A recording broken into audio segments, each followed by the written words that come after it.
Petite présentation de la Action Cam de Sony. C'est le modèle HDR AS20V, donc une caméra sportive haute définition avec un capteur CMOS de 16 mégapixels. Elle intègre le Wi-Fi, elle est également pilotable à distance avec une application Android ou iOS.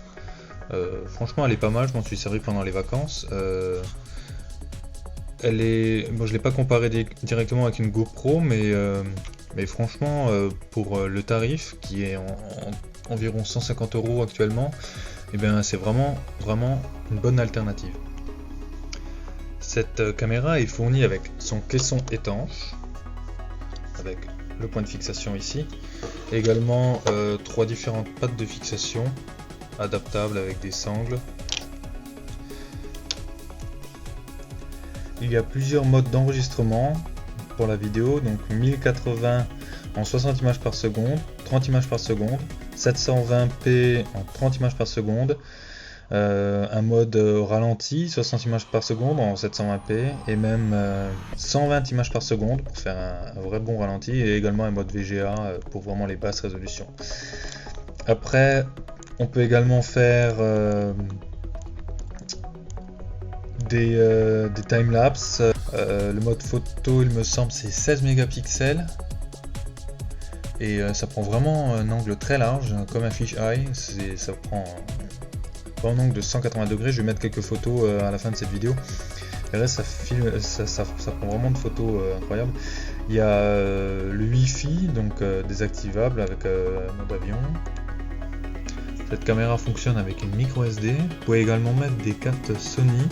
Donc dans un sens c'est en micro SD, si vous la retournez, vous pouvez mettre des cartes Sony, donc il faut faire attention parce que au début j'avais pas compris, j'arrivais à les mettre dans les deux sens, les micro SD, et puis en fait dans un sens ça me disait carte non valide. En ce qui concerne l'autonomie, elle tient environ 2 heures, donc c'est pas mal. Par contre elle chauffe beaucoup et j'ai eu des petits problèmes de buée quand j'ai filmé à la plage. Mais vous l'éteignez 5 minutes et puis la buée disparaît assez rapidement. Le caisson est pas mal aussi, il s'ouvre assez facilement, plus facilement qu'une GoPro.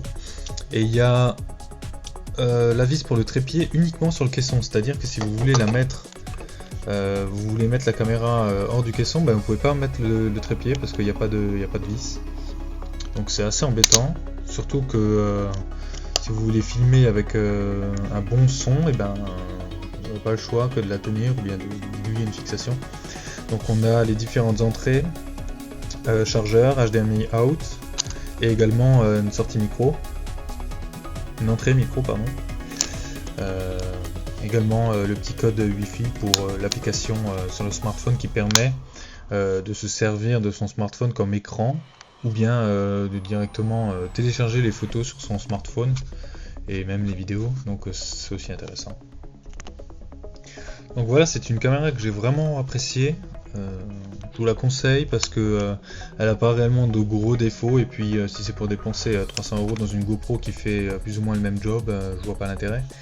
Donc franchement pas mal de la part de Sony. Ils ont sorti un modèle plus petit et ils ont pensé à mettre la vis directement sur la caméra également pour le trépied. Donc c'est à vous de voir, mais si vous voulez commencer avec une caméra pas chère et vous faire plaisir pour 150 €, je vous conseille vraiment cette caméra.